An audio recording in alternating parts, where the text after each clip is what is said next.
Right. Well, we're not doing a little bit of a musical interlude. Instead, you've got me straight up off the top. So are you all good? Yes? At this point in time, I don't need to get any of you up and down and doing any exercise, etc. I hope you're all enjoying yourselves, playing along from wherever you are around Australia and around the world as well. We've got a really big following online today, and I tell you what, when we all go out to afternoon tea, sometimes we wish we might have been playing along online as well. It's a little bit congested to get out there, but the food was absolutely fantastic. I made my way out to the Harbour Masters room this time. I don't know if anyone's got out there, and I found a project called Morrissey, a man whose last name is Morrissey, and I was Morrissey, so we had 3 Morrisseys in the one place. I was very excited by that. Right, we have our 10-minute power session to finish us off on day 1, and we are starting with one of my favourite people, Dr. Jones. Would you like to come up and join us, sir, from Impact Minerals? Will you please make him very welcome?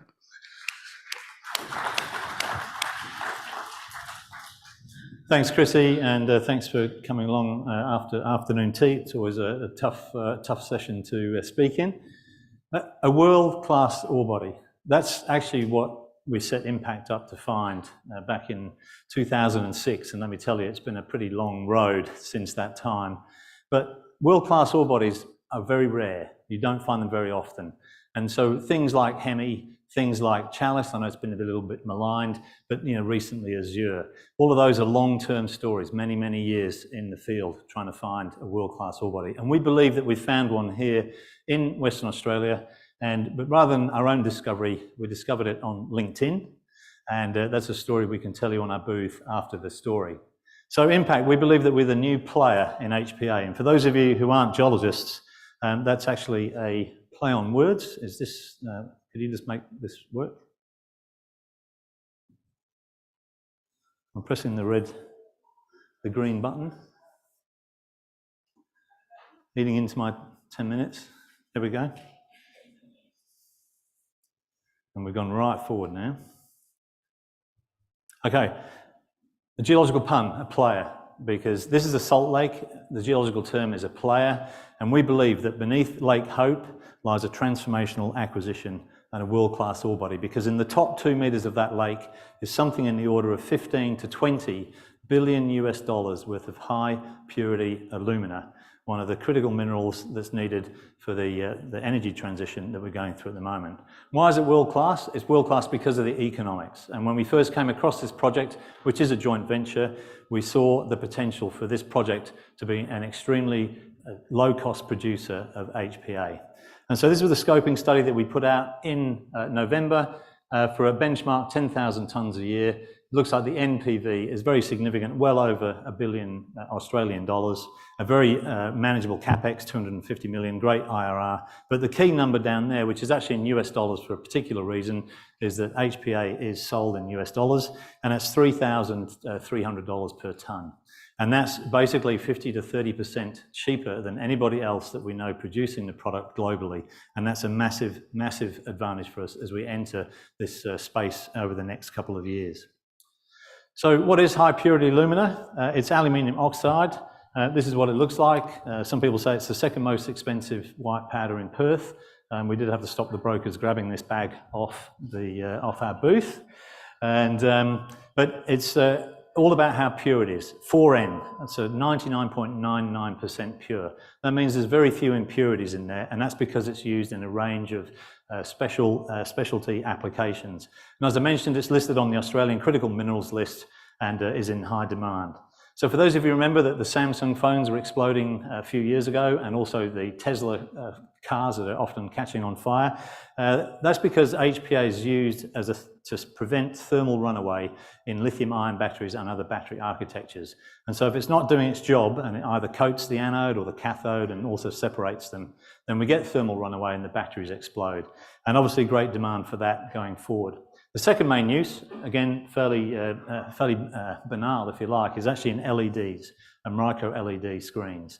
And so we're seeing in the US that it's been mandated that LEDs have to come in place of incandescent light globes, and so there's mandated demand built into the LED screens, into the LED industry, and in particular if you've got an OLED or a ULED, all of those have got HPA in them. And so certainly a forecast increase in demand in both of those sectors over the next decade, and somewhere around about 2026, forecast supply deficit, as much perhaps as supply from China drops off. There's low quality and there's friendshoring and offshoring going on in the HPA space, and that's when we hope to get into small scale production. What's it worth? 4N, that's the benchmark. It's worth about $20,000 a ton, and there's a range of prices, and we're building a business around 3N and 4N. They're a very high margin and high demand business. And we've got nearly 1 million tonnes of alumina that we believe that we can convert into HPA over at least a 25-year mine life. It's a world-class resource, world-class deposit, and we believe that we can make a big entry into the field. So no shortage of HPA. Where are we? We're about 500 kilometres east of here in Perth. It's about 100 kilometres south of Southern Cross. Great place to work. And these are the two lakes that form part of the Lake Hope system. And the resource is basically in the top 2 metres of those two lakes. And the first advantage we can see of this project is that there's a track that runs basically right past the lake. And so there's even a haul road that's been put in for us right up to the edge of the ore body. I will argue that it is perhaps the perfect ore body. Roland Gotthard, he found the deposit. We found him on LinkedIn. Here he is drilling out $20 billion worth of material, and we spent a total of 60,000 Australian dollars on that resource. So that's about the best return on a drill program you're ever going to see in your entire life. This is what it comes out looking like. It's fairly plasticine-like, and it's actually naturally micron to nanometer sized particles. It's quite an amazing deposit in that respect. And that has some important implications for the processing. This is the East Lake, and we believe we've basically got a 10 to 15 year starter pit here, and it's going to be very simple. We're going to have a man with a digger, and he's going to go into that lake, take up the top 2 metres, put on a stockpile, and then 2 men in a truck are going to take that away off-site, and we're going to build a processing site in somewhere probably like Kalgoorlie or maybe even in Perth. That gives us some huge advantages, again, when it comes to cost. There's no drilling, blasting, crushing, grinding. There's no rehab required. There's no water required. There's no power required on site. We can do it all with renewables. And so that gives us a huge advantage in terms of our OPEX. So I will argue it's going to be the shallowest, highest grade open pit anywhere. Free digging. It's going to leave behind, this is very important, a very tiny environmental footprint. It's biologically sterile, nothing lives on that lake.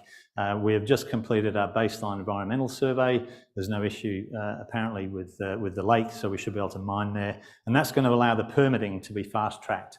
There'll be no sort of 4 or 5 year EPA reviews to get the mining lease granted. It should go through in a relatively short period of time. And of course, the whole operation will have very low carbon emissions. So, very importantly, we have also had heritage clearance, basically for mining, from the Naju people. We have a very good relationship with them. And so subject to a mining agreement, we're actually cleared already for mining on the surface of the lake, which is a massive advantage for us. So because of the unique nature of the minerals in the lake, we can actually use what's a disruptive sulfuric acid process to produce HPA. Most of our competitors are using hydrochloric acid. The fine-grained minerals just give unexpected reaction kinetics. We just drop it into the vat after washing it, and the whole thing goes into solution. It leaves behind very benign tailings. The reagents we use are cheap, and we're getting great recoveries, and we have produced HPA from the process. We have identified a couple of more process routes, and you'll hear about that over the next few weeks, which might even lower the cost of production even further. And so what we're doing as part of the pre-feasibility study, which is the key thing that we're involved in at the moment, and we can earn an 80% interest in the whole project by completing that PFS, and that's planned for later this year, is to optimise these various processes that we've got and then make a strategic choice about which one is going to be the best for us going forward. So the question is, will we be the lowest cost producer? So this is our estimate from published figures, and we have currently the Chinese and the Japanese are the dominant suppliers, and we believe they're producing sort of in the $15,000 to $20,000 per tonne range. A4N, Alpha HPA, you should have a look at their story. I've got a slide to show you in a minute. They're probably down about 6,000 or 7,000. We believe that we're almost half that amount, with more steps downward to come. Now, this is a bulk commodity. There's no shortage of HPA. There's no shortage of lithium. It's a bulk commodity. No shortage of kaolin. And when we were young geologists, we were told not to get into bulk commodities unless one of 4 things were true. First, you've got to have the biggest. Second, perhaps the highest grade. Third, be the first to market and establish relationships with suppliers. And Pilbara Minerals is an example of that. Lithium's a bulk commodity, we're drowning in it, and Pilbara Minerals will see through the curve because they were first to market with good relationships. But the last one is actually to be the lowest cost producer. If you're the lowest cost producer, you'll get through the cycle. And we believe that this is our key entry point into the business because we will be able to provide this material at a vastly lower cost than others in the space. Alpha HPA, they were like us 5 years ago, small junior company, came across a new process to produce HPA, recently hit $1 billion market cap. There was a lot of grants. They've won well over $100 million worth of Australian government money to help build their plant because it's listed on the critical minerals list, and that's a source of funding that we aim to tap into as well as we go forward. Market cap started at 10 and now well over $1 billion. Impact, we have been around for a long time, but we believe this is the project that's going to drive us market cap from 30 where we are now, much, much higher than where we are. And we should really follow us on that journey. We've got a few million in the bank, and we will have some very good metallurgical test work results to come going forward.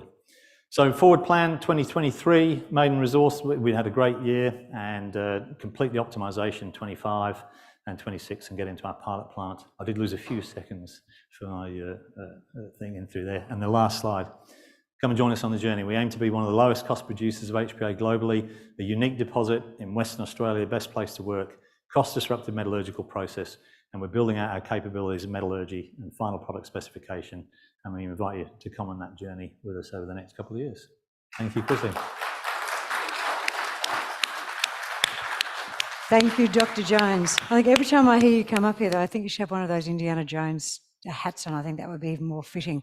All right, Stewart McCallion, come and join us up here. You've got a couple of deposits in different tier 1 jurisdictions. You're over in Canada, you're here in WA, but I was doing a bit of reading on you, and SIDS, so Channel Iron deposits. You're going to talk about those with us today? I think I will. Yeah. Thank you. Talk to us about Channel Iron deposits and how they're going to make our portfolios even more fantastic. That's very good. Thank you very much, Chrissy. It's lovely to be here today. Yes, Chubb Lithium is the focus of our work for the last year, but however, we had the opportunity to pivot a little bit into the Hamersley, and thanks very much for having me today. Obviously, disclaimer, come around and grab a copy of this presentation. My booth is just in the big room over there. Look, Burley Minerals has a few assets. Obviously, we have some lithium in Canada, including Chubb in Quebec, and we recently picked up some ground in Manitoba, and I'll get to that later on. In Western Australia, we have iron ore assets, including Broad Flat Well in the Hamersley, Cane Bore in the Hamersley province, and also Yurcoin just north of Perth. It's a magnetite project. So there is some value here, folks, and allow me to elaborate. But first, just a quick overview. Dicko is our chairman, Dave Crook, long-term LCT pegmatite geologist. He's on the board, and so is Jeff Brill, an experienced Perth businessman and leader. Look, about 100 million shares on offer. We had 2 million in the bank at the end of the quarter. Last week, we've been taking a bit of a hit in our share price, so there is certainly value here. So, Chubb Lithium, again, the focus of our work in the last 12 months, as you are all familiar, Quebec is now emerging as a tier 1 lithium province, and Chubb Lithium is no exception in that region.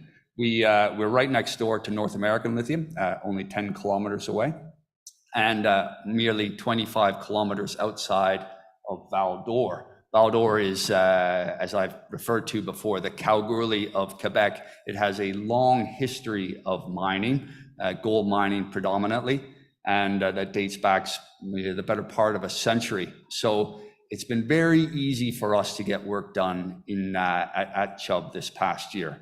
Again, I can only illuminate, obviously, that we've got a mining community. We have all the skills and the service providers in town, contractors, drillers, etc. Again, sealed access all the way to site, basically within 3 kilometers. The site itself is sitting in a recently logged area. Rail networks in proximity. CN Rail runs through Val-d'Or and leads down to Montreal. And then from Montreal, you basically have access to the larger North American market. Prior to us acquiring Chubb, there was about 5,000 meters of drilling completed. It's been the lithium identification, or lithium was identified in this area decades ago, particularly at Chubb and further to the northeast at what is now North American Lithium. There's a series of spodumene bearing pegmatite dikes that we have drilled into. That's striking over 600 meters. This mineralized zone is at least 240 meters wide. So it's really relatively easy to get to, as I mentioned before. Recently logged lots of tracks around there, high line. So it really made our work a lot, or facilitated our work this past year. And for instance, when the fires raged in Quebec earlier in the year, or around sort of March, or rather April, May, we obviously had to pull out. As soon as the fire ban was lifted in early July, we were back on the ground the next day drilling. So it's been very easy to get work done, and certainly the people in Val-d'Or have been very responsive, including our contractors. Again, North American Lithium is only 10 kilometers from our claims, and we're encouraged to see that they are beginning to kick some goals in terms of their production. Of course, I think that they may be suffering as well with the current price. We've had a systematic approach to drilling Chubb and exploring Chubb. Again, there's 35 claims here over about 1,500 hectares, and very few of these claims have actually been explored. Just really that Chubb Central area has been explored previously. So earlier in the year, we sent one of our geologists, one of Dave Crook's proteges, to have a closer look at the northern area where we're seeing some of these pegmatite outcrops. Sort of large, big pegmatite outcrops.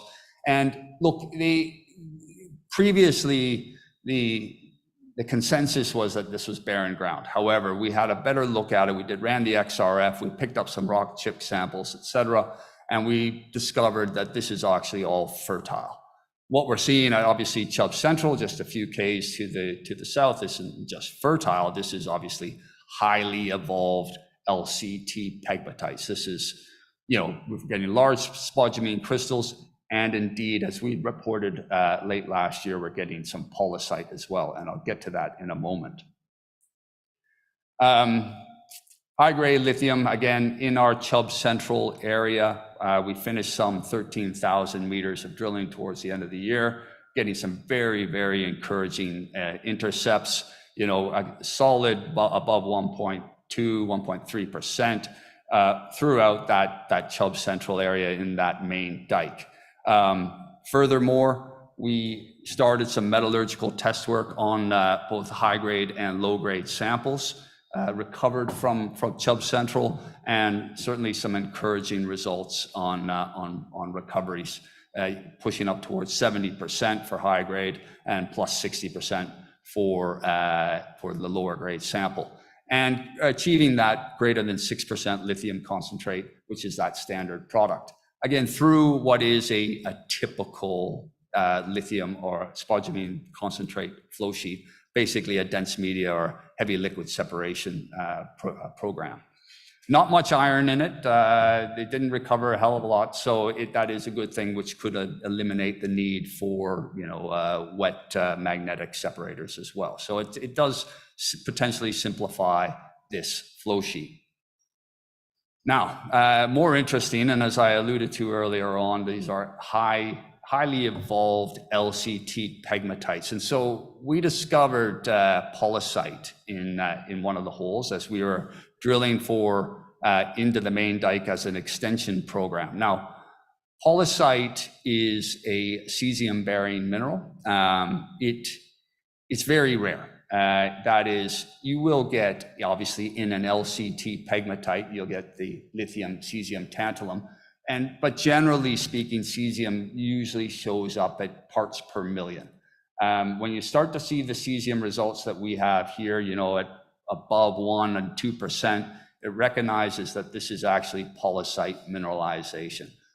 Polysite is the mineral that is pursued to produce cesium. Cesium is a relatively small market, but it's a valuable market. Now, just to give you an indication, the USGS recorded or reported that cesium was selling for, pure cesium that is, was selling for $117 a gram. So nearly, this was in 2023, so nearly 80% more than gold.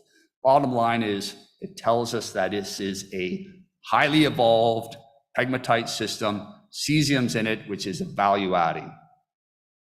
Again, back up to Chubb North just quickly. We've got large pegmatite outcrops that are fertile, ready for drilling. It's a big area, more than 200 hectares. We've drilled a couple of holes into it. It extends more than 200 meters deep.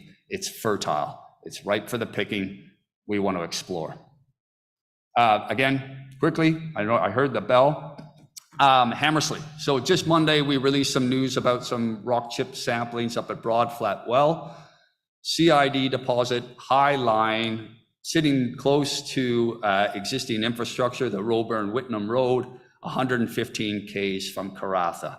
So there is potential for a very good resource here, easy to access, above water table, easy to mine, close to port. Keep an eye on it. Furthermore, Cane Bore, slightly to the south, only 90 Ks outside of Onslow. CIDs looking very similar, high line, ready to go. We've finished some flora and fauna, got our conservation management plan in, and now we're moving through the next stage of getting on the ground. Your coin, quickly.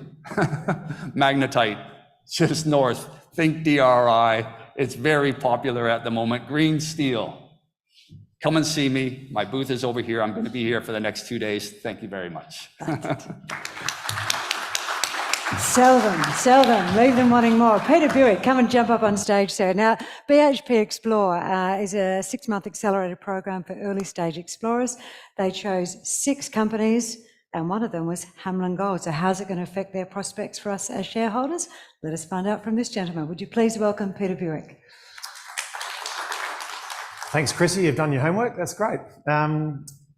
Welcome along to the Hamelin Gold presentation, and thanks very much to the RIU team for the opportunity to present today. Hamelin Gold is a company with exploration in our DNA. We're really driven to grow our business through discovery, and what I'd like to show you today is some examples of how we believe we're moving down that path to reach that objective. So today I'd like to talk about 3 things. One is our application of new technologies in this undercover terrain. Secondly, some of the key observations we've made that are really opening up new search spaces within the Tanami. And lastly, I'll touch on what Chrissy talked about, which was what is BHP Explore and what does it mean for Hamelin Gold? So by way of introduction, our primary project is located up in the northeast of Western Australia. Our board is extremely experienced, well balanced with a good technical and commercial background. Pretty tight capital structure with Silver Lake and Goldfields as key shareholders on our register. We have a good cash position and an enterprise value which is really ready to accelerate if we can get some positive results. And I'll show you through some of those prospects which we think could deliver that response. So up here in the Tanami, we are a dominant landholder in the West Australian side of the Tanami province. We're located directly along strike, along the same structures and same geology that hosts Newmont's giant Callie or Tanami operations. It's odd in an orogenic belt to have such a giant and not a string of sort of 2 to 5 million ounce deposits within the same province. And that's the sort of scale opportunity we believe that Hamelin Gold has. The reason why it's still probably undiscovered is we have extensive sand cover, very little outcrop, and you could hide pretty well anything under there. And given Callie has such a small footprint, there is ample opportunity to hide a few Callies in 3,500 square kilometres. But with a sand environment like this, we really need to be good at 2 things. We need to be great at prediction, like where we think these deposits could be, and we need to be great at trying to explore and detect those deposits without going broke, drilling holes all over the place. So I'd like to talk about one of those elements, which is the use of the CSIRO developed ultrafine soil technology, which is a bit of a groundbreaking change for our work in this undercover terrain. So by way of example, I'll introduce you to the Sultan Gold prospect. Now this is an area where we identified a key structure that extended over 10 kilometres of strike. It was an interpreted structure that had never been drilled by previous explorers, and really had no substantial surface outcrop. We put one line of drilling across that started in late 2022 and finished in 23 with an RC program. And in that program, we delivered a 7-metre intersection at 3 grams gold with a metre at over half an ounce gold. This was an exceptional result in a completely unexplored part of the project. Then our question came, how do we explore the rest of this 10 Ks again without drilling infinitely? And this is where we trialled the first application of a technology that we've been looking to orientate, or have been orientating over the previous years. And this is the ultrafine technology.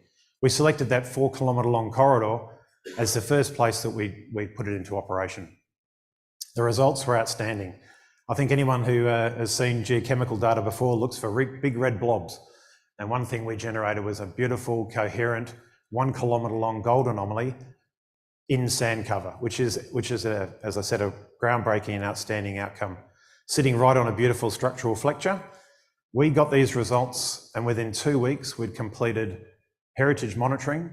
We mobilised a rig from Perth and had completed a 67-hole program, all within 2 weeks of getting those results. Those results were released to the market in early January. And I realise that you're probably not going to be able to read these figures, but what we identified was a 700-metre long bedrock gold anomaly sitting directly underneath that ultrafine surface anomaly. So what this means, obviously we're super excited to get the RC rig out here, and we've got an EIS co-funding to test this target at depth. But what it means for the rest of the project is we have potentially a groundbreaking new tool that we can apply to other sand-covered terrains and potentially come up with more targets like this. And this is a sort of footprint that might be sitting over a major gold system. So very exciting work. That drilling, the RC drilling, will start in a few months' time. The second area I'd like to look at in the second sort of part of the talk is looking at the effectiveness of previous exploration. We inherited a database of over 20,000 drill holes, of which 70% were less than 10 metres deep. This is an example of a 4-kilometre long gold system that was identified with surface sampling. And you look at that drill database and you think, well, that's been drill tested to death. All those blue dots are drill holes. What we didn't see when we first looked at it was all this drilling was less than 7 metres deep. Just to the north at our Fremlands project, where we'd done some exploration, we've seen a 20-metre thick leached profile. What that means is if you're not drilling through that leach profile, you're not going to see any regolith dispersion. So to test our concept that we thought this may be ineffectively drilled, we looked at the very northern part of this project where we had heritage clearance and completed 3 lines of air core drilling. And I'll show you what that looks like in section.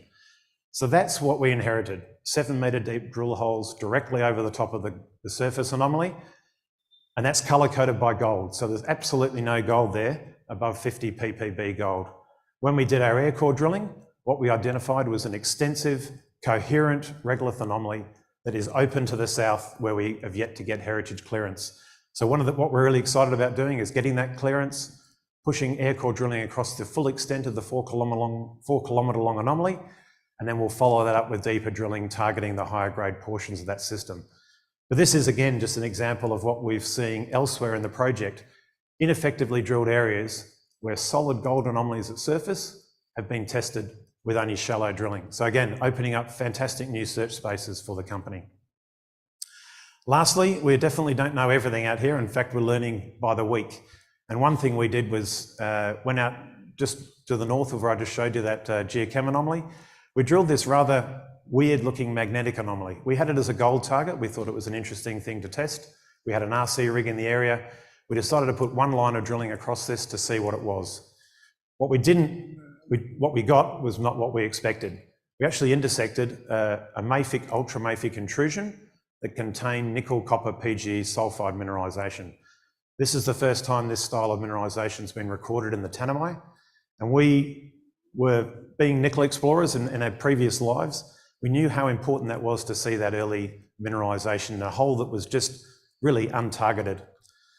We then looked at it and said, well, how are we going to get this funded? How are we going to move forward on this opportunity? And we decided to make an application to the BHP Explore program. And it is an accelerated program where you work side by side with BHP technical and contract staff to push that project forward and to determine if it's the sort of thing that might be of interest to BHP. Now, obviously at this stage it is, because we We were one of the 6 out of 529 applications that was successful globally. So we're pretty excited that they're excited. If we can turn this into a project and tick a few more boxes, and if it's of interest to BHP, it could be fascinating for our shareholders. Now, this is a single intrusion. We've now mapped out a very large area where these other intrusive bodies appear to be have potential for them, and this BHP program will really work out whether we've got a small occurrence or potentially a new province. So an exciting time ahead. Thank you very much for your time for listening to me today. I do encourage you to come to the booth and talk to me if you'd like to see anything more. We're here for the next 2 days. Have a great conference and thanks for your time.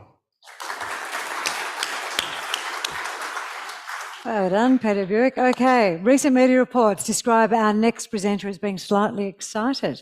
What, slightly, they actually say very excited. What's he very excited about? Brian Thomas, you're going to come up and share with us what is making you excited. Brian is the Technical Director at Rare Earth Focus Lanthanein Resources. Brian, welcome to you. Thank you, Chrissy.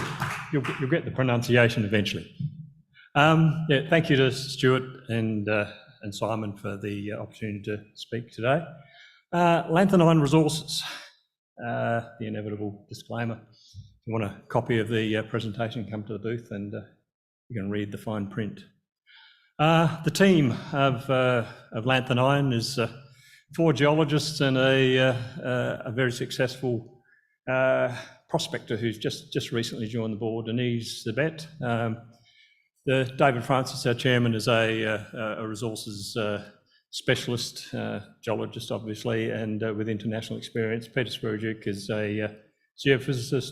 Tom Langley was responsible for vending in a lot of the properties that are part of the Lanthanein portfolio. Myself, geologist, mineral economist, and a bit of financial markets and capital markets. So we've got a good spread of technical and financial skills. Cash at the moment, we've got 1.25. We've got a second tranche of a capital raising, which will be subject of a EGM in a couple of weeks. So we'll be well funded north to 3.5 mil. So we've got plenty to keep us going. Big part of what we do is we very engaged with our ESG side of things. We have very, very strong stakeholder engagement with our community relations and also our traditional owners and First Nations people. And we've mapped out the ESG roadmap for investors. Projects. I guess we started life as a rare earths explorer. Lyons and Edmund up in the Gascoyne with ironstones and ferrocarbonatite hosted rare earths.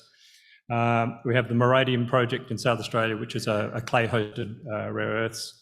We have Mount Clare, which has got LCT pegmatites, carbonatites, and just recently we discovered it has a lot of the work there has been done on sedimentary uranium, but that's another story. And we have Kulia, which is a kaolin project in the Yilgarn. And our most recent addition is Lady Grey, which is a lithium project in the Yilgarn, right next to Mount Holland. So right into Lady Grey, which is right next door to Covalent Lithium's Earl Grey deposit. There's a T theme there, obviously, with the Earl Grey and Lady Grey. SQM and Wesfarmers 50-50 JV, 189 million tonne at 1.5%. Lithium, this is not a small deposit. This is a very major deposit. These guys are actually producing now. I think they're in the final stages of full-blown commissioning. It's a tier 1 location. We're right next door to them. We've got 18 kilometres of strike, and the actual Earl Grey pit is about 400 metres from our boundary. So we're in a very good location, and it's not that far from Perth. We're just south of the Greyston Highway, as I say, in Forestania. So Lady Grey Lithium Project is an EL that is 77 Ks. This has been sitting ungranted up till about 12 months ago for about 10 years. It's ground right next door to a major lithium now mine that was held in abeyance, I guess, for quite some time. We struck a deal with the unlisted, public unlisted that had eventually got the tenement granted. We're farming in to earn 70% of the project, and that's over probably a 2 to 3 year period. If you look closely up in that top right-hand corner there, you'll see how close Earl Grey mine is to the boundary. So not only have we got covalent with Earl Grey, we've also got IGO looking for more lithium in the Forestania belt. They've already got the western areas nickel mines, and Earl Grey, of course, is utilising a lot of the infrastructure that was originally put in when the old Bounty gold mine was there, and that produced well over 1 million ounces. So it's fertile country. The work done by the previous holder was fairly limited. They picked up on a radiometric anomaly there, which is that green outline there. You can see the boundary, the yellow boundary with the SQM and Wesfarmers with covalent. You can see the outline there of the Earl Grey pit. This potassium high anomaly prompted them, the previous holder, to do some soils and some rock chips, and it's one of those structural situations where the Earl Grey is thickest at the west, and it's cut off by a fault, and it would appear that a lot of the original flow of the pegmatites came from the west, and which has given us the idea to focus on a pair of granites out to the west, which I'll highlight in a little while, where as the source for the pegmatites. So it appears that the pegmatites came from the west, so near the heat source. Right, so on those on that grid, they did some rock chip sampling, and this is the previous operators had some quite anomalous rock chips, and the geochemistry just looks like there's some quartz cores there that have got a lot going for them with on top of this radiometric anomaly. So what we're going to be doing with Lady Grey is we're conducting a tenement-wide soil program. It's never been done all over the whole of the project, and it's be good to have fresh data covering the whole of the tenement. We will even sample over the old geochem sampling that was done by the previous vendor. We do actually have a POW in place over that small grid that we highlighted in the previous slide for around 50 RC holes and 193 air core holes, but it appears from some of the review of the historical work that there's some other areas we might look to drill as well, certainly closer over to the granites in that northwest corner. We're waiting on heritage clearances for the drill program in the gridded area and also over the broader area. So we look to be drilling probably late March, early April, and have strong news flow during the year on Lady Grey. To Gascoyne and the rare earths project, the rare earths are hosted in the Yangibana ironstones. You would have heard about them this morning from Hastings, from Louis. It's all hosted within the Dalaka Super Suites. It's all along the Bald Hill lineament, and as you can see, we've got two ELs either side of Hastings, and they're now soon to be mining operations. They've got their pits all planned. They're building their plant. The new CEO has been charged with getting that plant up and running so they can start mining, and we're right next door to them. And of course, we've got Dean and Dreadnought off to the west with the Yin deposits, and so it's a highly fertile area around the Gifford Creek ferrocarbonatites. So it's a new area for rare earths. As I said, Hastings have got a resource and a reserve there now, a proven probable of 30 odd million tonnes at about 0.9. You can see there that the Lions tenements are very close to the planned Hastings pits, and all our intersections on the Lions projects are all very similar to the Hastings ironstones as well. So we're right next door, and it's got a very, very high percentage of the high value neodymium, praseodymium in the total rare earths package. So it's actually quite a economically viable situation.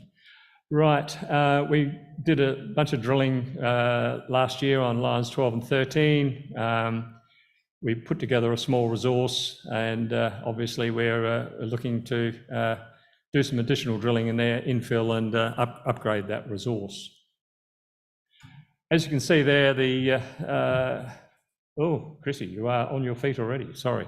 Yes, we have Hastings with the structures there on the same line, the bald hill lineament.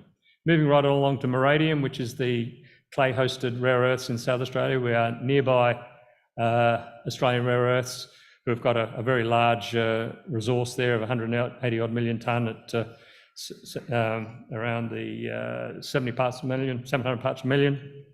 And we have, yes, I know, I can see, we've got the new tenement there right next to the existing tenement. And I'm being rushed here. McCallion at Coolgin Nobbing, and Mount Clare with a rare earths and lithium and a little bit of Sarytogan uranium. And okay, 20 seconds. Yes, we're over. Thank you. Okay, thank you very much. Say the name again for me. Come again? Say the name again for me. Lanthanein Resources, Chrissy. Can you all say that together with me, please? Lanthanein?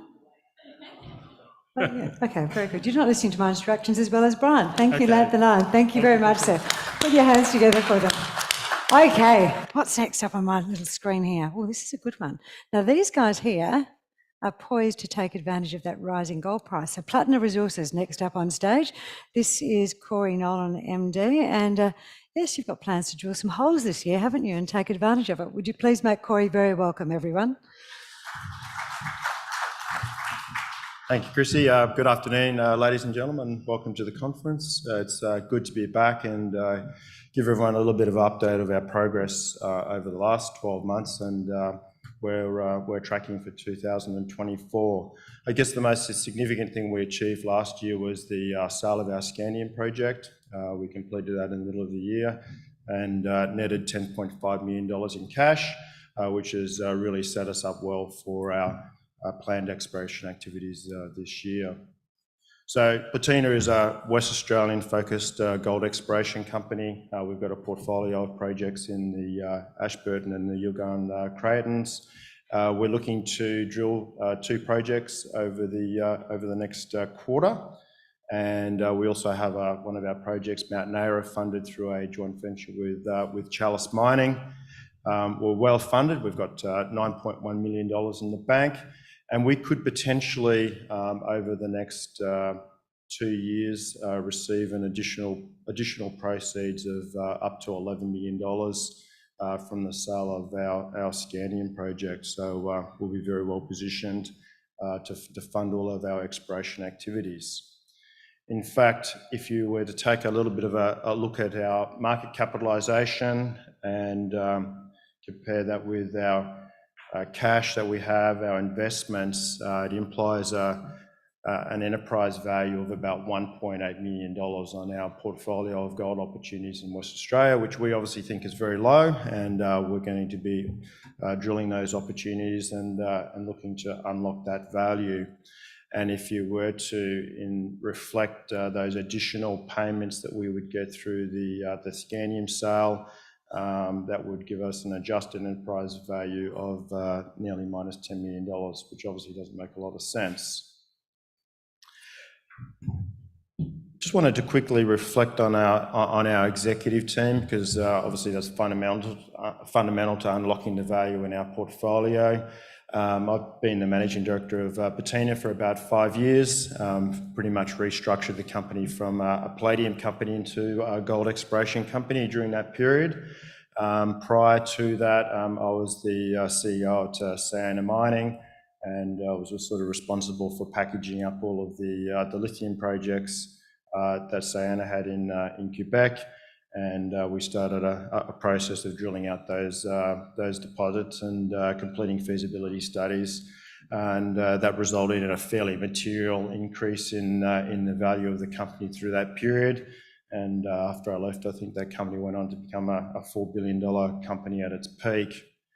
But my job is obviously to raise the money for Platina, and Rowan's job is to spend the money. He's our exploration manager. He joined about 2 years ago from De Grey Mining. He was there for over 4 years and part of the exploration team that discovered the Hemi deposit. So he's got a really good track record. He spent most of his working career here in Western Australia.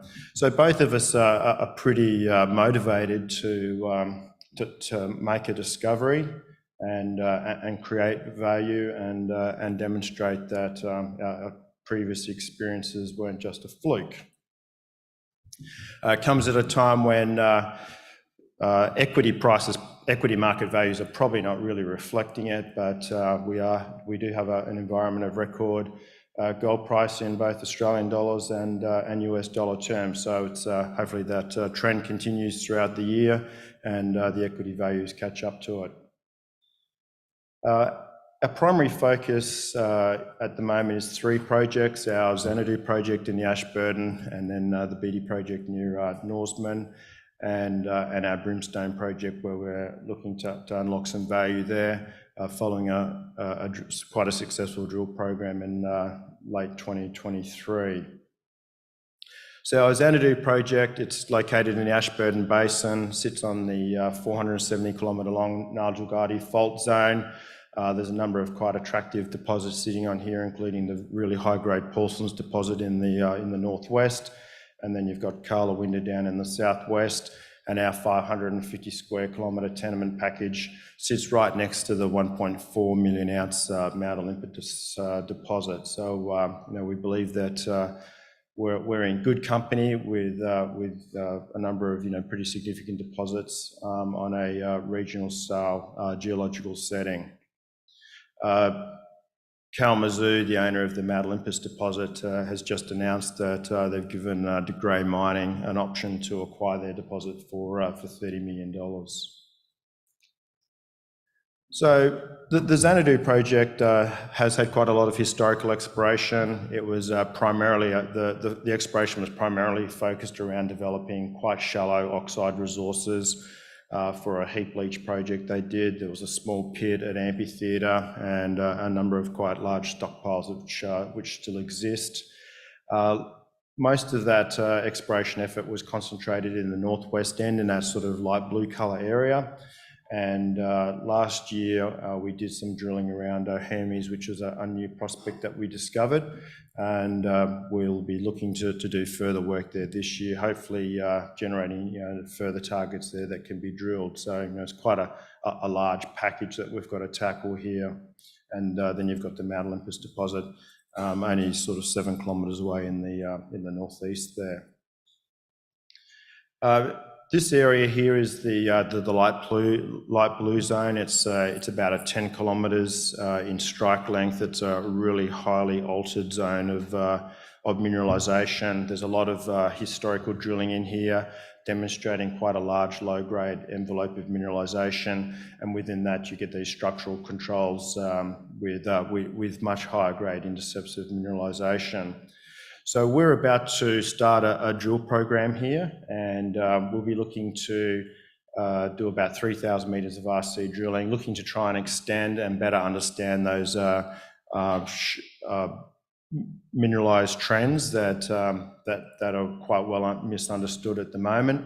And we've also got a number of geophysical anomalies that we're going to be looking to drill with some deeper holes, probably targeting sort of 300 or 400 metres depth, looking for the source of gold in this very large system.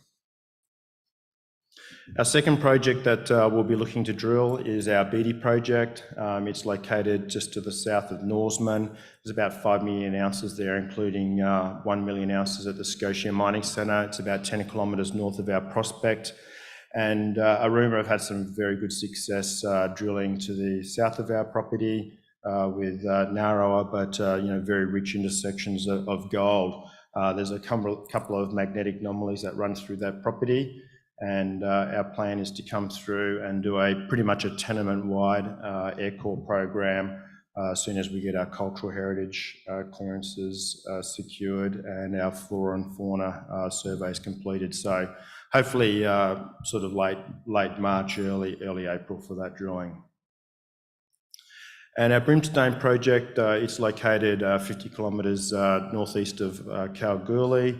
It sits just in close proximity to the very high-grade Penny's fine gold deposit. We did a small drilling program at the end of 2023, and got some really interesting follow-up intersections from historical drilling. We believe that we sort of doubled the size of the Garibaldi mineralised envelope there, and we're getting some good intersections like 50 metres at 2 grams. So it's it's a really exciting prospect, and we're currently just in the process of working out how we'll move this project forward. So just recapping our corporate snapshot, we've got 620 million shares in issue, so quite tightly held. Market cap about 11 million, $9.1 million cash in the bank, and we've got a number of investments that will probably just slowly liquidate over time to fund our exploration activities. So the prospects in the short term for us results from our Xanadu drilling, our Beatty drilling programs, further milestone payments from our scandium sale, and unlocking the value of our Brimstone project, and hopefully some exploration success at our Mount Narrow joint venture. Thank you very much.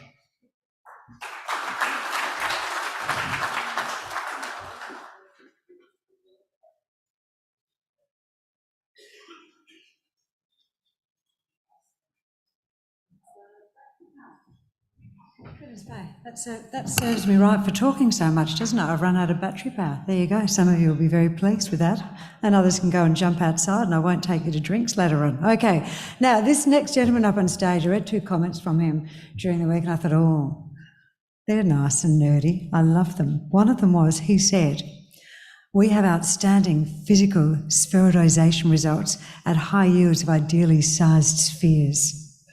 As he walks up there, think of him contemplating those comments to himself. But right now, in 2024, he's charging and he's on a mission to measure the battery performance of said spheres. Would you please welcome from Sarytogan Graphite, Sean Gregory, MD. Thank you, Chrissy. We are actually genuinely excited about the opportunity that we have at Sarytogan. We are disrupting graphite anode supply. And the reason we say that is not only have we those milestones that Chrissy mentioned, they're a bit out of date. We actually, in the last couple of weeks, we have achieved that. We have made our first batteries with our material. The reason why we're going to disrupt graphite anode supply is we are the world's second largest and the world's highest grade JORC resource, typically triple the grade of most other graphite projects and at least triple the size. So that's a great place to start. Now, using that start, we've moved forward and we've gone through and systematically checked off each element of our flow sheet that culminated in that milestone last week of making our first batteries. They're at 99.998% purity, 25 times purer than the normal graphite spec, and they perform very well, in fact, superior to the current incumbent being synthetic graphite out of China. Our project's in Kazakhstan, and that's a wonderful place to do business, and we'll tell you about that, ideally located facing Europe as our major market. Our pre-feasibility study is well underway, and now that we have those battery results, first opportunity to publish, and we're targeting Q3 and possibly even sooner. So just on the resource, it is giant, the world's second largest. It is exceptionally high grade. Now, the reason for that is our geology is a little bit different to your traditional graphite mine. Most graphite mines are formed by regional metamorphism. This mine has been formed by contact metamorphism. And what that actually means is that manifests itself in our flake size. You probably heard 5 to 10 years ago, the graphite market was all about what's your flake size. Our flake size, as it turns out, is microcrystalline. which is exactly what you need for batteries. It doesn't fit into your traditional buckets of vein graphite, flake graphite or amorphous graphite, but rather we've actually got the best attributes of each of those boxes.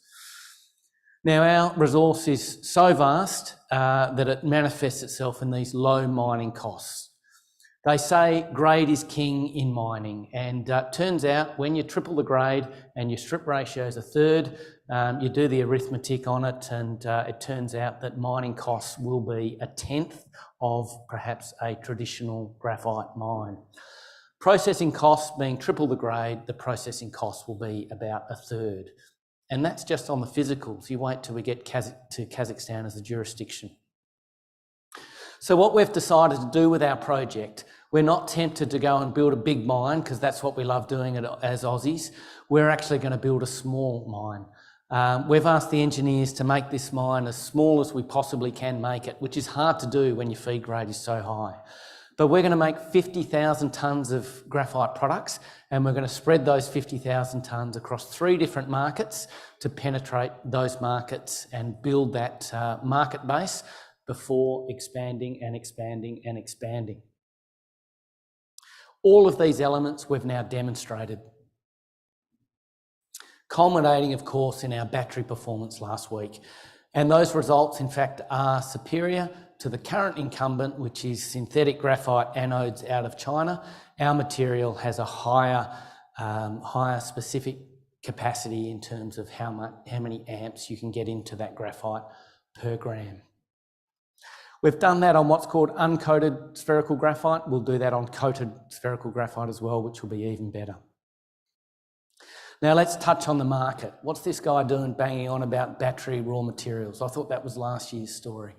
Well, the lithium bubble popped, but this is real data. Electric vehicles still going month in, month out, growing and growing and growing. And while the commodity cycles go up and down, the world is going to need a lot of raw materials. And we're seeing those numbers coming through, 28% increase in anode production in China. Graphite, of course, makes up half of the electric vehicle battery. It always has and it always will do. It is always the anode, regardless of the chemistry of your cathode. We'll try and optimise that, but the anode is always graphite. Now, within graphite, there's a couple of key types you need to be aware of. There's artificial graphite and there's natural graphite. Traditionally, natural graphite has been about 40% of the mix that goes into an anode. Last year, however, we required tons and tons of raw materials, and the quickest and the easiest way to get that capacity to market was for the Chinese to turn on another synthetic graphite plant. That comes at a penalty. It's more expensive, requires a huge amount of energy to take byproducts from the petroleum industry, cook them up to 3,000 degrees, hold it there for 3 weeks. Huge cost involved, not only economically, but also environmentally, of course, with all that energy. But they can do it. It's been done quickly. But what we are now seeing is as the policies start to come through, things like the EU battery passport, where every battery will have a QR code on it that you can scan and you'll be able to see where your raw materials came from and how many tonnes of CO2 went into making that battery. That'll drive accountability in the supply chain, and we believe, and in fact the forecasters believe, there'll be a shift back to natural graphite. So what that means is that not only are we leaning into a growing market, but we're going to be grabbing a bigger slice of that growing pie. Benchmark Mineral Intelligence say that the world is going to need 97 new graphite mines to meet this demand, which is growing 7 times. We've targeted, we've gone as small as we can. Because of our high head grade, we can't go any smaller than this average mine size of 50,000 tonnes. The world needs 97 of those. We'll start with 1, and then perhaps we can build many, many more. Certainly our resource is big enough to build many of these. It's a really fascinating world with the geopolitics. I touched on the battery passport. China dominates graphite more than any other mineral. They do 70% of the world's graphite mining and 90% of the world's anodes. Of course, the world's looking to diversify from that, and we are a credible alternative to China. Great location. I put this slide here. Many people couldn't put their finger on a map, but it is wedged right between China and Europe. China's got their own graphite. We are facing Europe as our likely customer. We're not the only ones up there. There's a good mix of established mining jurisdiction. The big boys are up there, juniors are up there, state-owned enterprises are up there, huge oil and gas industry, 40% of the world's uranium. It's a great place to go mining. Zooming into our project now, this is in the Karaganda region in central Kazakhstan. We can't believe how lucky we are in terms of the infrastructure that we have at our fingertips. We're only about 170 kilometres from this industrial town, Karaganda. I call it the Kalgoorlie of Kazakhstan. There's one of the world's biggest steel mills there, and all of the support contractors have sprung up there to support that industry, and they're there to support us. You've got rail, you've got water, we've got power. Power, of course, is going to be very important for our business doing thermal purification. We are blessed in Kazakhstan. One of the things our pre-feasibility study is looking to do is to select the location for our project. We can't go past Kazakhstan. Power costs US 4 cents per kilowatt hour. Here, about 20 cents. And to boot, there's also solar infrastructure just down the road from our project. So in terms of our work program for the year, look, we're very proud of what we've achieved. 2022 was drilling for us. We drilled it out and got it up to indicated. 2023 was about the metallurgy, and all of the milestones we said we do, we've done, including demonstrating every element of our flow sheet and our battery performance. There'll be more battery performance news to come. We'll move from uncoated to coated spherical, and then that'll culminate in the pre-feasibility study no later than Q3 this year. This year will also be a big year for marketing, so stay tuned for that. We've ticked the resource, we've done the metallurgy, we've done the battery. Stay tuned for the marketing. Here's the value proposition, and I'm sure you've seen it today. It's ridiculous. I saw the last speaker had a negative enterprise value. It is outrageous, the valuation, but at a $25 million market cap, have a look at some of our peers at 10 times that. Sarytogan, ASX, SGA. Well done.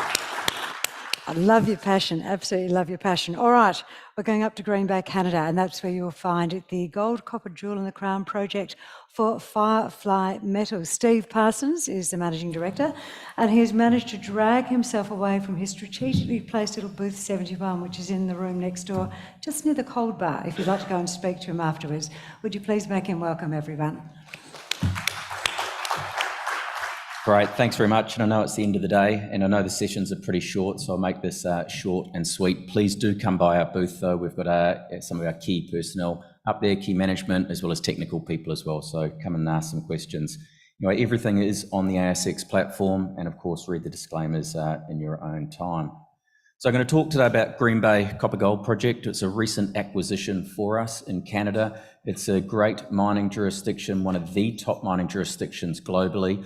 We purchased what is one of the biggest, newest, highest grade copper and gold projects that's out there at the moment, with almost 40 million tonnes at 2.1% copper equivalent and a very nice gold credit with that as well. We also purchased about $250 million worth of infrastructure that came with that. And that includes hydropower, which of course is very low cost power. It comes with an underground shaft for haulage, and of course a whole bunch of underground decline as well for bringing ore to the top of the ground. But the focus of the presentation today being an Explorers conference, I'm going to talk about the exploration upside and where we see we can create value for shareholders over the next 12 months. Unfortunately, we don't have time to talk about Pickle Crow today, but all I will say, it's one of the highest grade, largest undeveloped gold projects on the ASX platform or TSX platform. So watch this space over the next few months on that. We have a team that's done it before. We're very good at exploration. We've discovered a lot of gold and minerals over the last few years. We're very good at taking projects, fast tracking them through into development and creating shareholder wealth that way. And of course, you know, we are cashed up. We have $17 million in the bank that gets us all the way through to October, November of this year to achieve everything we need to achieve. A very quick snapshot of the company. As I said, we are cashed up to get us the whole way through. for this year and what we're planning on doing. A very good volume, so you can get in and out on the ASX platform. We're strongly institutional with almost 50% institutions from North America and Australia, and some very good research there from a number of Australian investment banks as well. So why do we like the project? Well, I think from this slide you'll probably see, so this is a VMS mineralised system. They typically come in clusters, they're typically very big, and they're company making type projects. There's two zones that we have on our project. One is a very high grade massive sulfide copper and gold zone that sits at the top of the mine. All those drill results there you can see are unmined, completely open, and we know that that ore body carries on. This reminds me of DeGrussa that Sandfire had in a lot of ways. You can see 9 metres at 13% copper, 17 metres at 6.5% copper, and look at those gold grades as well. Now, sitting directly below that, again, completely unmined and open, is this big bulk tonnage, large-scale footwall zone. Now, this is very copper rich, and it's typically a couple of zones within it. So you can see zones of 65 metres at 3.5% copper, and a second zone sitting below that of 24 metres at 1.4% copper. These are true widths, completely unmined and open, and you're seeing intersections there of up to 100 metres in true thickness as well, at 1.7% copper. So very big, broad mineralisation.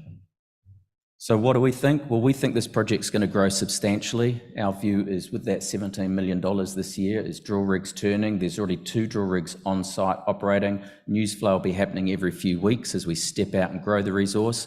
And you're going to see a scale of this project that we believe will be moving us more to the right of this page than where we currently are. As I said, this is a great jurisdiction. It's rated number 4 on the Fraser Mining Investment Attractive Index, just below Western Australia. It is all about mining in Newfoundland and Canada. You can see some major mines there, Rio Tinto, Champion Iron, some of the biggest iron ore mines in the world, similar to what you see up in the Pilbara. Big oil and gas off the coast as well. You know, this sector, the mining sector contributes just over 30% to GDP for this area. So in a lot of ways, very similar to Western Australia, especially with the large FIFO workforce as well, skilled labour here in Newfoundland. So I'm going to take you into the Green Bay Copper Gold project in Newfoundland and the Bay Vert Peninsula. We own pretty much all the entire volcanoclastic sedimentary sequence there. As I said, infrastructure is a key part of what we have there. Hydropower, 5.5 cents a kilowatt hour. I'm sure you'll hear people here in Western Australia talking about 20 cents is the normal rates here. A camp all set up, ready to go. Access 24/7, operating 365 days a year. So I'm going to take you in the portal here, the underground portal, and you're going to look at a couple of long sections in the geology. So the surface portal on the left-hand side of the screen there. The decline marked up in black takes you all the way to the bottom of the mine at about 950 metres below surface. There's a shaft down to about 650 metres below surface as well. And as I said, there's 2 mineralising ore bodies here. The first one, this high-grade massive sulfide zone that sits at the top, marked up in gold. Pretty much most of that was mined out in the 80s, 90s and 2000s. So think DeGrussa, think high-grade copper and gold, pretty much mined out, and then sitting directly below it, marked up in red, is this big, broad footwall zone. And this is big. This is 1.2 kilometres of strike, completely unmined and open. And the thing is, we know these ore bodies carry on. So just below the mine, we've got 350 metres of step-out drilling. Those high-grade copper and gold zones you can see carry on. So that's an important target for us. And then this big bulk tonnage lower footwall zone sitting there, that's also open. So we've drilled, the previous operator drilled 2 drill holes up to 0.5 kilometre step out, and it hit 102 metres at 1.7% copper. So we know that carries on. So very, very simple, straightforward step out exploration is what we're about, to create value with the drill bit. And then the other takeaway on this page is that when you look at all those red dots on the screen, that's all the drilling that's happened on this project. There's not one red drill hole drilled outside of where that mining is. So we're super excited by that, and you're going to see us targeting that with geophysics and exploration drilling over the next few months as well. So as I said, very straightforward. It's low-hanging fruit.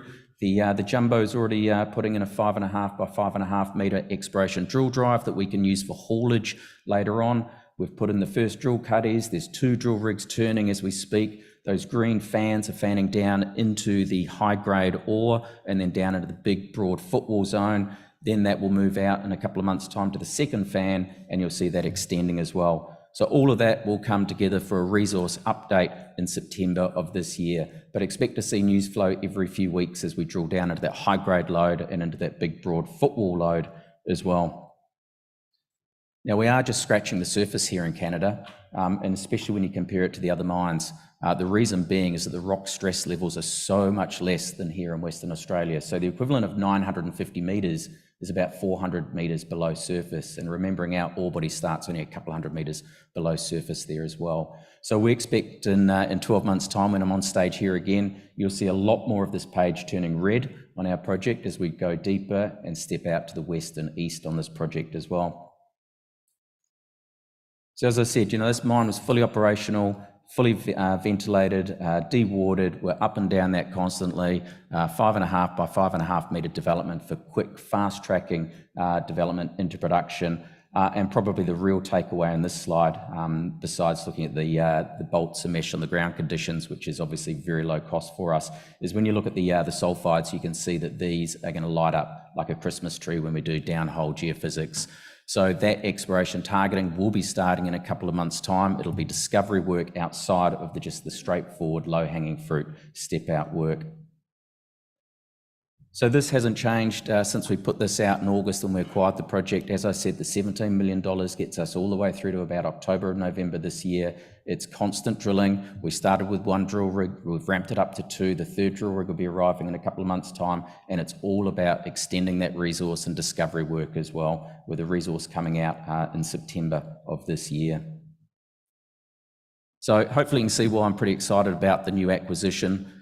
Very high grade, it is completely open. We expect to have some very low cost drill results coming back that are extending that resource, and we expect to be creating value for our shareholders over this next few months as we grow the resource and have discovery on the project and demonstrate that this mine will be something much, much larger than it currently is, and for low capital costs as well. So please do come by our booth. Thanks very much. All right, we have 2 opportunities for you to dive into today. We're doing it in shades of yellow. We're going to finish with gold, which just closed, is it $3,119.37 Australian, so that's fairly impressive. We're going to lead, though, with uranium. We're going to excite you with uranium. Here's a question for you all, where would you find the longest continually operating uranium mine in the world? You can't leave until you answer. What?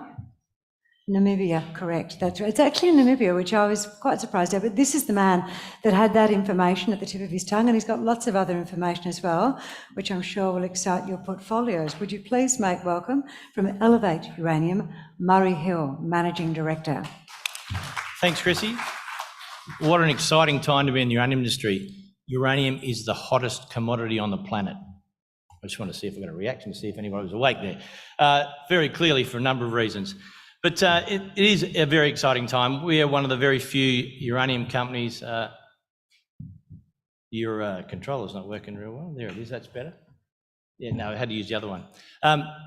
We, for a long while, were the only company on the ASX with uranium in our name because we're very proud of the industry we're in. But there's been a few opportunities come lately and use uranium in their name as well.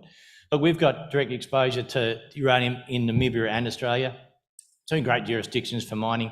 Namibia is one of the big producers, as you say, longest running uranium mine in the world. We've got £142 million of assets in both of those jurisdictions. We've got an extensive and diverse project pipeline from greenfields exploration through to commencing indicated drill programs moving into studies. We've got a patented process we developed in-house called Upgrade. It lowers the cost base by approximately 50% for capital and operating. It reduces the mass to be leached to less than 5%. So a great process for us. We've got an aggressive drill program. We've got 4 drill rigs underway in Namibia at the moment and a 5th one coming next month. We've got a small but experienced and dedicated team. We don't spend too much money at the top. We spend the money on exploration on the ground. And we're strategically located in Namibia. I'll tell you that a little bit later as to why. And what an exciting time, as I say, to be in uranium. It's the cleanest form of energy on the planet. It is something we need going forward. you will have heard us talk about, or people talk about lithium and graphite and batteries. I'll let you in a little secret. Batteries store energy, batteries discharge energy. Batteries don't generate energy. So it's got to come from somewhere. So the more batteries we've got, the more energy we need. And if you want low carbon emission energy, look no further than us. So from a corporate overview, small number of shares on issue for an Australian listed company, a lot of cash in the bank to keep us going for a while. And we have a wide spread of shareholders. The skin in the game for the board and management's in the order of 5.1%. Our two largest shareholders are the ETFs out of the US who love uranium. So uranium, Namibia and Australia, we've got a diverse range of assets, as I say, in terms of the project pipeline. In the Copies area, or sorry, the Namibia area, we've got the Copies project, our flagship. Central Orongo is the Marinika area, and then across into Australia, Northern Territory is our Angela project. So there are, as I say, the different levels of stages of projects. And we have the largest land position for nuclear fuels in Namibia. If you put all the other Paladin, Orano, Rossing, Deep Yellow, Bannerman together, they still haven't come up to our land position. We've made 4 discoveries in the last 4 years in Namibia because we're looking for paleo channels that are old uranium that's leached out of the old granites over time, and then it travels down through river systems and precipitated when the conditions are right. We're looking for the uranium in those paleo channels, generally less than 25 metres deep. There's a lot of them up the north in the central Orongo area and down the south, down in the Namib area. But so we like Namibia. It's the only country in the world with a dedicated uranium association. The Namibian Uranium Association is the conduit between explorers, producers, developers, government, stakeholders, general public. They do a fantastic job of promoting the industry, and very supportive government. You know, they all understand uranium. The people in Namibia have two, as I say, 48 years. That's 2 generations of Namibians very familiar with uranium mining. They're not woke. So am I allowed to use that word, Chrissy? Woke like we are in Australia. So they completely understand it. They're not terrified by it. So the Copies project is our flagship in Namibia. You would have heard people talk about their drill programs and how deep they are. We drilled 28-metre holes. They cost us $1,000 a hole. We have 4 drill rigs. They stay on the weekend at site. Drillers go out with our crew on Monday morning from Swakopmund. They drill 25 holes per rig per week each. They come back into town on a Friday night and have their weekend in luxury of Swakopmund. So 25 holes per week for 4 rigs is 100 holes a week. That's a lot of holes. We have a drill rig, another drill rig starting on next month. That'll be 5 rigs working in Namibia flat out. So 125 holes coming out of Namibia every week. So the Copies project, this is the resource area we've got. We're still drilling up the north of the tenement, and we're also drilling down in the south all the way. So we've got a strike length of 20 kilometres. We're expecting a resource update next month on this, and then we'll commence an indicated drill program. We want to do indicated drilling, want to get this resource to a stage where we can start economic studies, financial studies, and we can also do metallurgical test work on our upgrade process, which I'll talk about shortly. But the one thing I really like about this resource, and no disrespect to anybody before me, but 500, 800, 950 metres deep, 95% of our resource is within 15 metres of surface.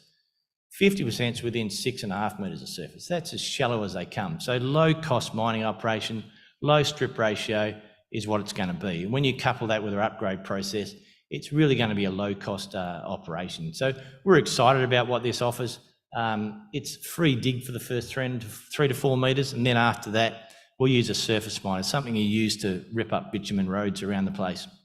So it'll cut it 1/2 metre deep, and we'll get through this ore body nicely with a good outcome for us. So moving across to Australia, we need to talk about Australia. We have assets here. We got £48 million. We bought those in December of 2019. The world went to shit shortly after that. We couldn't do anything. We were certainly justified as being the most isolated city in the world. It's only lately we've been able to move back again. We've done some work, seismic work at Angela. That's identified the lens, this sandstone-hosted lens that carries a mineralisation. It's also identified another lens beneath it. Never been drilled before. We want to go and drill that, see if it's got mineralisation. Then we talk about Minerva. that was explored and found in 1978, hasn't been drilled since. 10 holes hit intercepts greater than 10,000 ppm. So some high grade. We want to go and drill that, understand the structure, and then work out how to explore it further. The other thing about our upgrade process, we did some work on the Angela deposit. It's got a high acid consumption because of the calcite content. We did 4 lab tests, and nobody can say they can optimise in 4 lab tests. We reduced the acid consumption by 80%. So we know there's upside further on that. So we're going to get some drilling done in Australia over this year. So from a news flow point of view, I talked about copies. We're going to finish our inferred drilling program next month. We'll announce an update on the resource. Move into indicator drilling. We're going across in April to start digging some test pits to get some samples for metallurgical test work and ultimately for a pilot plan in the future. That will then feed into a test work program, which we then want to use to demonstrate that upgrade works well. Hirabeb, Capri, both discoveries, steadily 3 of the 4 copies, Hirabeb, Capri, want to take those to maiden resources. And we've got thanks for that. We've got greenfield exploration to do. I'm just thinking I've got a couple more slides to go. So I want to get an upgrade. Upgrade is a process we developed in-house. What it does is it uses commonly used unit operations, but we configure it in an unconventional manner. And the reason they're configured unconventionally is what we do is we concentrate the gangue mineral and throw it away. So that's counterintuitive for what you normally do. You normally concentrate uranium, but we concentrate the calcites, the clay, and we throw them away. So hence it's innovative and patentable. We have 3 patents around the world. It reduces the amount of mass to be leached by down to greater than 95%, down to less than 5%. So you're now akin to a base metal operation where you can transport that concentrate off-site. In Namibia, I talked about the strategic nature of our location. There's Rossing been there for 48 years. Have they got capacity in the leach refinery? Yes. Could they take a concentrate? Yes. So we wouldn't then need to necessarily build a leach refinery, and that leach refinery could not having to build that reduces the costs even further. So we've got optionality about how we develop these projects. We've got a ready taker of concentrate, and this will add significant value to our projects. It'll bring our projects closer together. The tyranny of distance is reduced because of the reduced mass.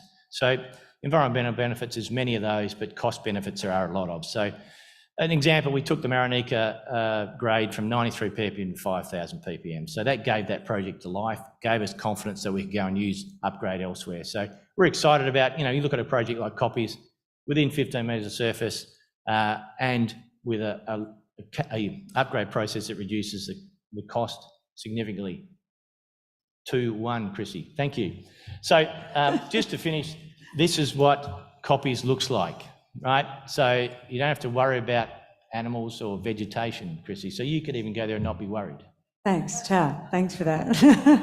Do you know there's a link between, give him a clap, it's a very good idea, so you're very good. There's a link between you and our next presenter. Is it? Yeah, both there is. gold. You're both very shallow. Which usually would be an insult, but in context of what Murray was talking about, 15 metres below the surface, Antipa is also very shallow. They are not too far beneath the surface as well, which is a great thing when you try to get a resource up and get it out and not cost us, the shareholders, too much money. Don't you laugh at me from Sydney. We'll send you back there. All right, so we've got Roger Mason. He is our final opportunity for you today.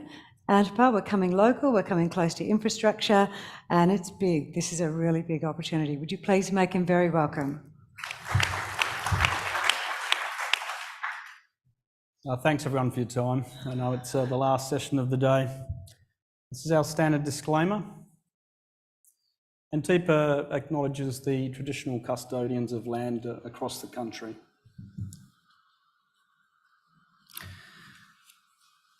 Antipa's exploration and project development portfolio covers a massive 5,700 square kilometres, in fact, of Western Australia. Just to put that in perspective, that land holding is the size of Burley. Over the last 7 years, the Paterson province has seen its 32 million ounce gold and 3 million tonne copper endowment grow by a staggering 19 million ounces of gold and 4 million tonnes of copper as a result of greenfield discoveries undercover. This includes Greatland Gold's Havieron deposit, Rio Tinto's Winu deposit, and Antipa's Calibre and Minyari deposits. In fact, Antipa has generated 4.3 million ounces of that gold endowment growth, and our value is underpinned by a significant resource base of 2.6 million ounces of gold. As a result of these recent discoveries, the province boasts 3 large-scale potential gold-copper development projects, including Antipa's Minyari Dome project. Antipa's market cap is around $50 million, and we have approximately $6 million in cash. Note the strong strategic 34% cornerstone to our register, which consists of our major shareholder Newmont at just under 9%, institutions and funds around 18%, and both IGO and the board at approximately 3.5% each.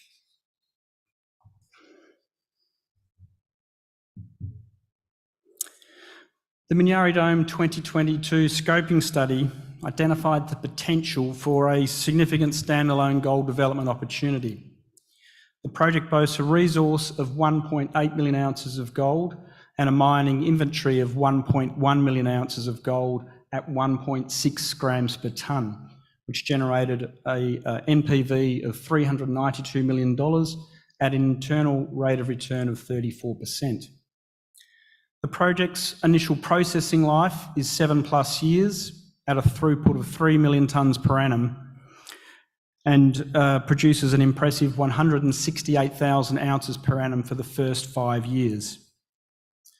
Our development opportunity is strategically located just 35 kilometres from Newmont's Telfer processing facility, which has a 22 million tonne capacity and is rapidly running out of ore.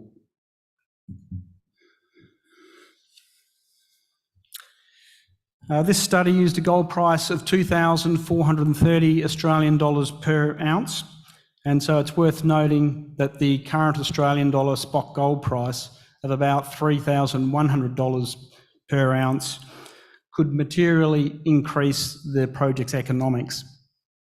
With this significant gold price leverage in mind, we have commenced a re-evaluation of the Minyari development opportunity.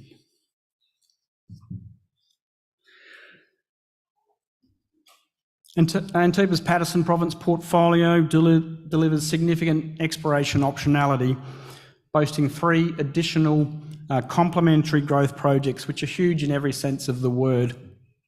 Huge belt-scale combined portfolio, huge partners, Rio Tinto, Newmont and IGO, huge partner combined spending of up to $115 million, and huge Tier 1 gold-copper discovery and development potential.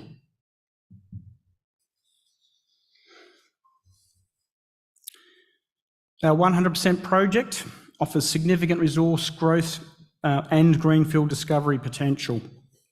In 2022, the Minyari Dome resource increased from 700,000 ounces to 1.8 million ounces, and discoveries last year at Geo-01 and Minyari North provide significant additional maiden resource potential. Our pipeline of multiple high-impact drilling programs is aimed at materially increasing the scale of the Minyari standalone development opportunity, as well as delivering transformational greenfield discoveries.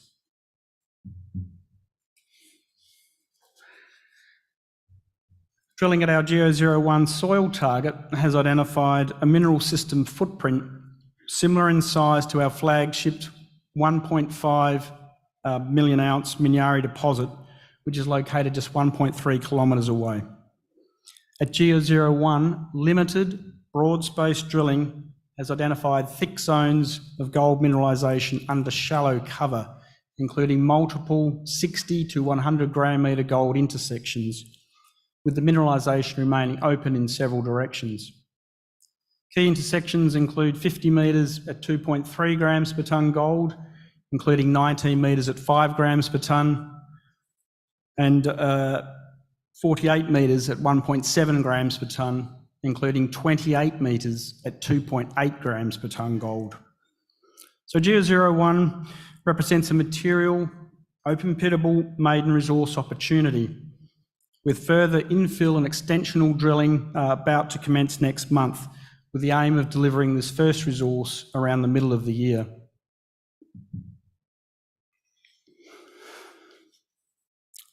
The 5,000 metre diamond core drilling program also commences next month, and that's aimed at delivering significant greenfield discoveries. 30 kilometres east of Minyari are our 3 Pac-Man targets, which are along strike from Havieron. PM1 and PM3 display Havieron-like characteristics, whilst PM2 displays characteristics considered similar to the 2 million tonne copper Nifty deposit. At our Havieron analogue bullseye magnetic target Tetris, a recently completed diamond core hole confirmed mineral systems signatures with hydrothermal vein and breccia-style zinc, lead, silver mineralisation and arsenic bismuth gold anomalism. 3D magnetic modelling will confirm if further drilling is required at Tetris.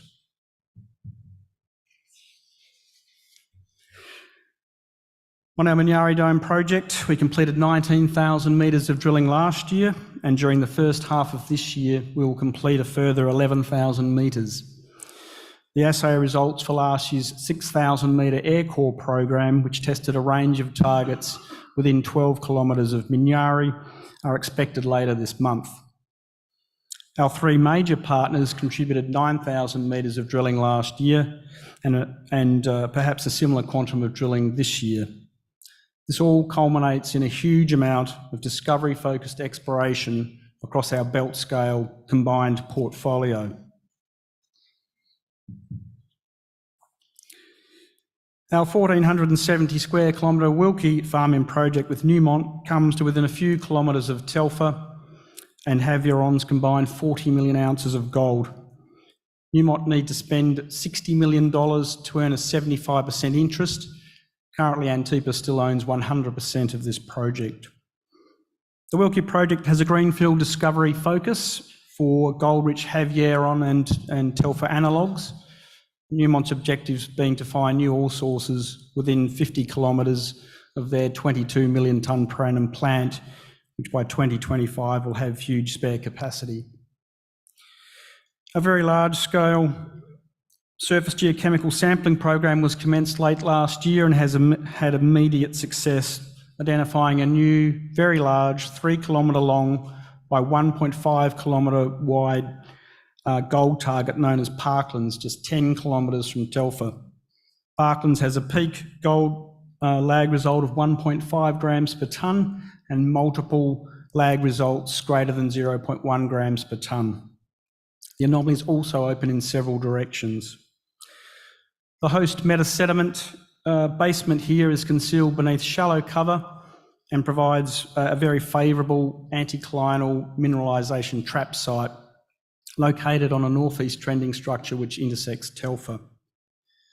Located close to Telfer and with the potential for material deposit scale, Parklands is a very exciting discovery prospect which we expect will be evaluated this year. In wrapping up, Antipa is emerging as a potential significant gold-copper business with several re-rate catalysts in a region which is emerging as Western Australia's next prolific mining province, having delivered multiple Tier 1 gold-copper discoveries in recent years and which has immense potential for further discovery. With so much drilling in the pipeline, investors can expect a very busy, news flow-rich, resource growth and discovery-focused 2024. I'm going to move to the last one, but thanks everybody for your time. Good. Well done, Roger. Well done, Roger. This might be the intimate gathering with the money in the room that makes an interesting investment with you. How are you all feeling? Good? Excellent. I want you all to wake up now because I've got a special treat for you. We have 20 minutes of drinks outside in the exhibition hall, just 20 minutes, because I would like you all to be able to drive home responsibly and then get back again tomorrow morning at 8:35 a.m. Actually, I'll be here at 8:30, but the first presentation will be 8:35. Okay, so take care. And also remember, please, it's Valentine's Day tomorrow. Just in case you hadn't actioned that already, you may need to do so. Yes, especially you. Take care, everyone. Thank you.